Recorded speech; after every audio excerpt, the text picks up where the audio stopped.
जब make in India कहते हैं तो मेक फॉर इंडिया भी है, क्योंकि 125 करोड़ का देश है, इतना बड़ा मार्केट है।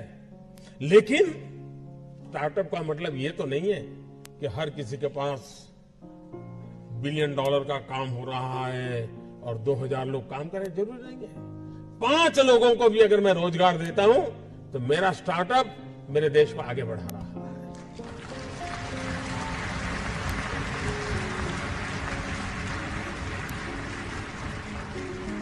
एक साइकोलॉजिकल चेंज लाना है कि यूथ के दिमाग में जॉब सीकर की मानसिकता से उसको बाहर लाना है, वो जॉब क्रिएटर बने। और एक बार उसके दिमाग में आ गया कि मुझे 2 लोगों की जिंदगी के बाद संभालना है, वो कर लेगा।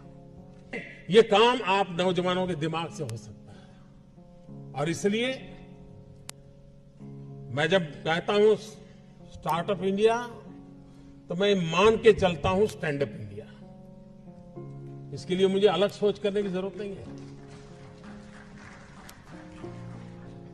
जिस देश के पास 800 मिलियन 35 से कम आयु के नौजवान हो, जिस देश के नौजवानों के पास टैलेंट हो, हाथ में हुनर हो, अपरंपार सपने हो और पूरी दुनिया में अवकाश ही अवकाश हो, क्या नहीं हो सकता है।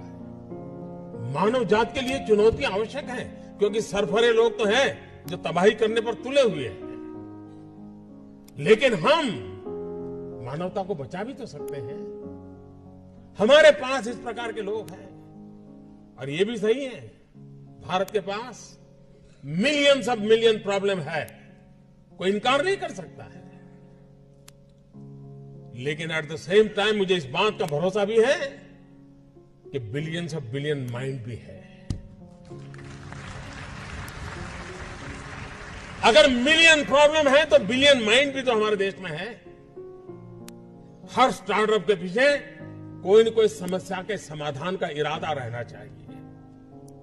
और जब किसी स्टार्टअप के पास समस्या के समाधान का इरादा होगा तो उसकी संतोष का लेवल भी कहीं कुछ और होगा जी। जब किसी की जिंदगी में बदलाव लाता है तो उसको एक सेटिस्फेक्शन मिलता है। और इसलिए मैं वो कुछ करके दिखाऊं जिसमें मैं जॉब क्रिएटर बनूं, मैं वो कुछ करके दिखाऊं कि जिसके कारण किसी की जिंदगी में मैं काम आऊं, मैं वो कुछ करके दिखाऊं कि मेरे देश को एक कदम आगे ले जाने में मेरा भी कोई योगदान हो। इतना भी अगर सपना लेकर के हम चलते हैं, हम बहुत कुछ कर सकते हैं।